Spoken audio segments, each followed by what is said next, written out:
बिस्मिल्लाहिर्रहमानिर्रहीम अस्सलाम वालेकुम। Welcome to my YouTube channel. आज हम आपको एक दिखाने जा रहे हैं जी।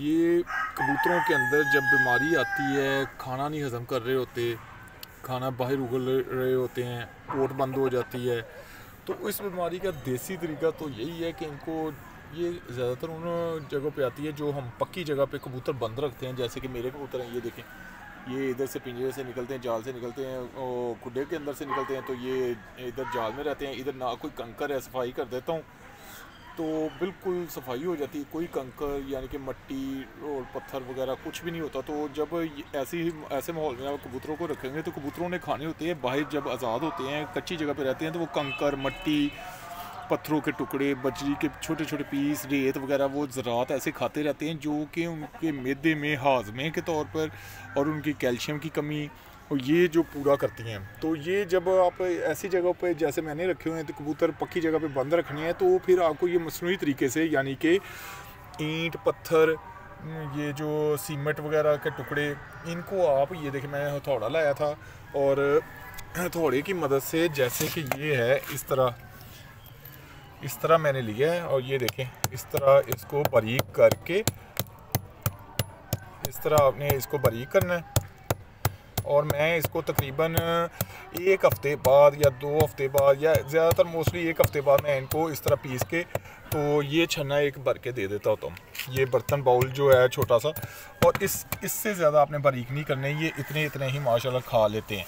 ठीक है, तो आपके कबूतरों में ये जो बीमारी आती है, दाना वगैरह नहीं हज़म होता, खाना वगैरह खा लेते हैं और बैठ जाते फूल के, तो ये ऐसा नहीं होगा। ये बिल्कुल इनको भूख भी काफ़ी ज़्यादा लगेगी। ये जैसे इंसान खाना खाता है और बाद में खाना खाने के बाद हज़म ना हो तो मैदे की प्रॉब्लम हो तो फक्कियाँ वगैरह खाता है, तो इस तरह ये समझ लें कि ये कबूतरों की फक्की है। ये देखें, तो ये ज़रूरी होता है। ये मैं इसी तरह इनके पिंजरे में रख देता होता हूँ जब दाना डालता हूँ सुबह। तो आज तो इन्होंने दाना खा लिया हुआ है क्योंकि शाम का टाइम होने वाला है, तो मैं ये ऐसे करूँगा कि ये इनके पिंजरे के अंदर रख दूँगा। पिंजरे के अंदर रख के तो जब ये सुबह मैं दाना डालूँगा तो उससे पहले ये दाने के साथ ही ये भी खाना शुरू कर दें। ये देखिए, अब बैठे हुए देख रहे हैं कि ये क्या आ गया। ये पहले भी खाते रहे हैं, इस दफ़ा 10 दिन हो गए थे।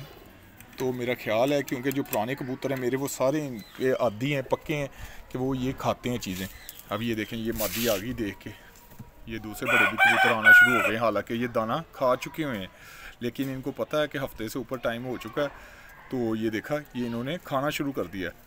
तो ये कई मेरे भाई जिन्होंने नए कबूतर रखे हैं, ये देखें बिल्कुल वो पूरा पत्थर उठा के खा रही है, ये देखें। और ये बहुत ज़रूरी होता है। ठीक है, तो इस तरह आप इनकी हिफाजत कर सकते हैं। इनके मैदे की, इनके बीमारियों की बहुत सी जो है ना बीमारियां, वो दवाइयों के बगैर ठीक हो जाते हैं, दवाई की ज़रूरत ही नहीं पड़ती। तो ये तरीकाकार है इनको ये पत्थर मट्टी डालने का, इससे ये बिल्कुल फिट रहेंगे, हेल्दी रहेंगे, एक्टिव रहेंगे, और इनके अंदर आपको कबूतर सुस्त नहीं नज़र आएगा। जो चाहे मर्ज़ी इनको दाना डालें, वो इंशाल्लाह अगले दिन तक वो आपको ऐसे ही भूखा मिलेगा जैसे वो कुछ भी नहीं इसने खाया हुआ। ये देखें माशाल्लाह, जैसे जैसे सबको पता चल रहा है कि बाहर कुछ खाने को आ गया है। हालांकि दाना पड़ा हुआ है, देखें नीचे दाना, चने की दाल भी डाली हुई थी। चने की दाल मैंने भिगो के वो डाली थी आज, और थोड़ा सा बाजरा डाला था, वो पड़ा हुआ है क्योंकि उन्होंने खाना तो खा लिया हुआ है, दाना चुग लिया हुआ है। लेकिन वो पत्थर खाने की वजह से उन्हें पता है 10 दिन हो गए थे, इस तरह पत्थर लेट, ये दाना जो है ना पत्थर वाला, बजरी वाला, ये लेट हो गया, तो ये पत्थर खाने आए हैं सिर्फ। ये देखिए, मैं आपको बड़ी तस्वीर करके दिखाता हूँ। ये देखें, आपको नज़र आ रहे होंगे, ये पत्थर खा रहे हैं। तो हालांकि कई लोग ये कहते हैं, भाई कई ये कहते हैं कि ये पता नहीं पत्थर खाना ठीक भी होता है, नहीं इससे बीमार हो जाते। नहीं, मैं शुरू से, मुझे तकरीबन 20-25 साल हो चुके हैं कबूतर रखे हुए, तो कम ही रखे हुए हैं, लेकिन मैं इसी तरह रखता हूँ। क्योंकि जब मैं नीचे रखे हुए थे, खुले थे, कच्ची मट्टी भी थी, तो ये मट्टी खाने दूसरी छत पे जाया करते थे, हमसायों की छत पे। तो कई दफ़ा मैं ऊपर आके ढूंढ रहा होता था, तो पता चलता था हमसायों की छत पे गए हुए, फिर मैंने देखा ही नहीं है ये पत्थर मट्टी खाते हैं। तो ये ज़रूरी है, ये कुदरती अल्लाह ताला ने इनको ऐसा बनाया है कि ये खाना है, तो इसका मतलब कि इसका इनको फ़ायदा भी है। ओके, आज की वीडियो इसीलिए थी। और इनकी ये भी है कि इनके हड्डी जोड़ इनके मजबूत रहते हैं इसी वजह से, और कैल्शियम की कमी नहीं होती इनमें। ठीक है, अपना ख्याल रखिएगा, दुआ में याद रखिएगा और हमारे चैनल को ज़रूर सब्सक्राइब कीजिएगा।